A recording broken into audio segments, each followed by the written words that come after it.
Greetings Knights, Keotas here. This is Tower of Arrogance Hard 14. So pretty straightforward, we're just going to try and dot him. So I've got Freya and Jara there to try and tank the shots a little bit.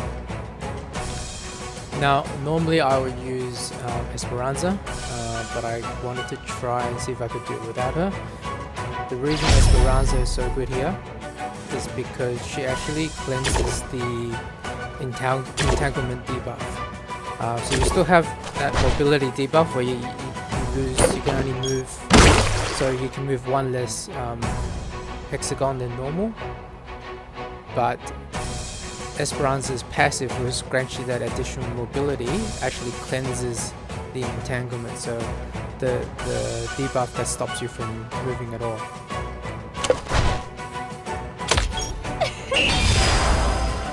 So here I've got Freya and Jara at the bottom, and then I've got my daughters at the top. Elaine is very good here because she slows the boss.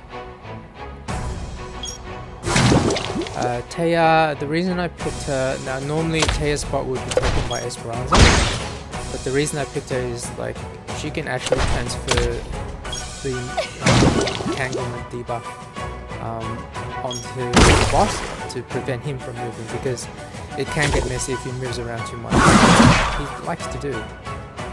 So you see now I can't move. So the problem with that is if I happen to be out of range, that I can't attack with my daughters,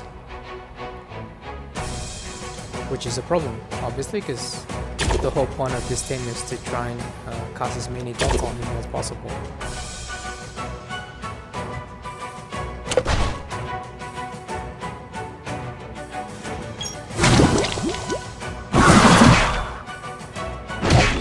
So luckily this time Elaine is out of it.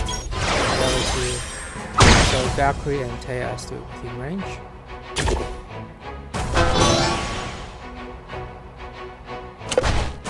Before I move back into range. So now I can transfer the mobility or the attacking debuff onto the boss. That should pin him down for a little bit, but remember his AoE pretty much hits everyone anyway, so it's pretty hard to avoid.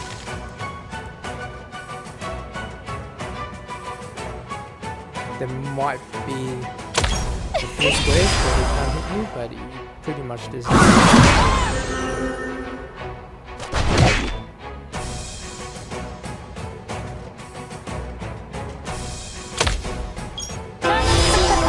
Again, I can't do anything because I can't move. Valkyrie's out of range, so she can't do anything. Luckily, Freya is able to move now. So I'm just trying to keep them apart as much as I can.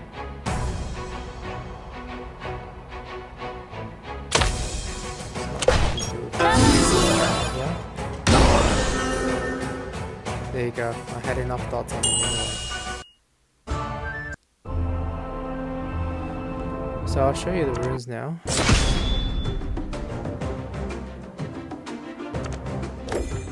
So Freya's just on Earthquake. This is my normal arena build for her.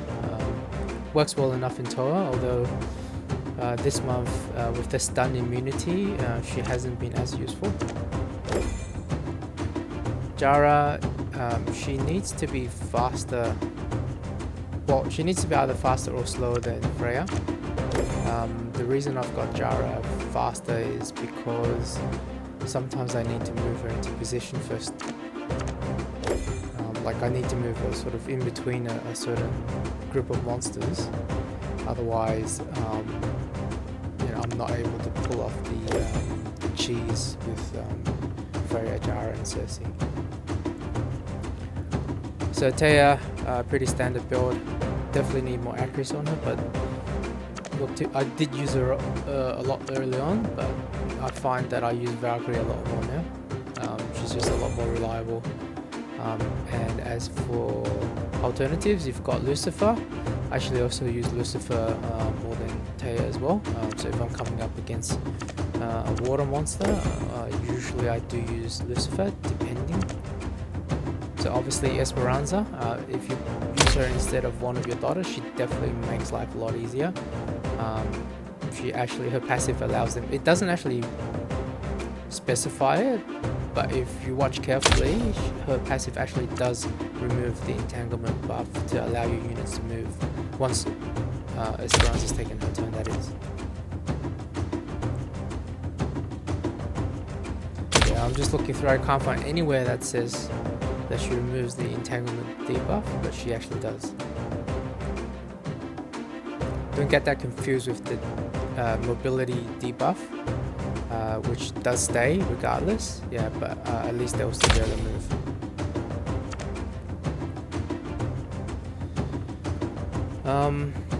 As for other alternatives, I think Belphegor is an option. He's skill 2,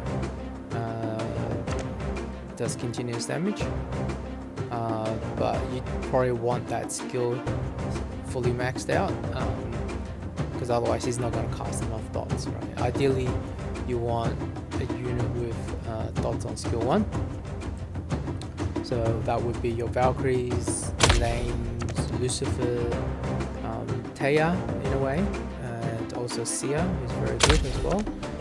The only challenge with Sia is that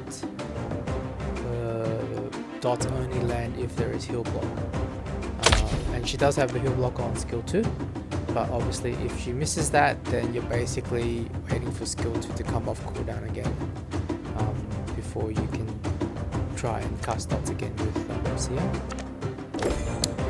Morgan, obviously I wouldn't use any fire units against this boss, obviously, because he's water based, but Morgan is extremely useful as well in ToAH, because she can dot and she can also sleep, because this whole month it looks like from about, I think it was 30 plus, in hard mode, all enemy units have stun immunity, but you can still sleep them. So if you come up with against any other element other than water, Morgan's really good for that. So he's Sia, as I mentioned. Her skill 2 has heal block, and that will allow her skill 1 to land. However, it can still be resisted though.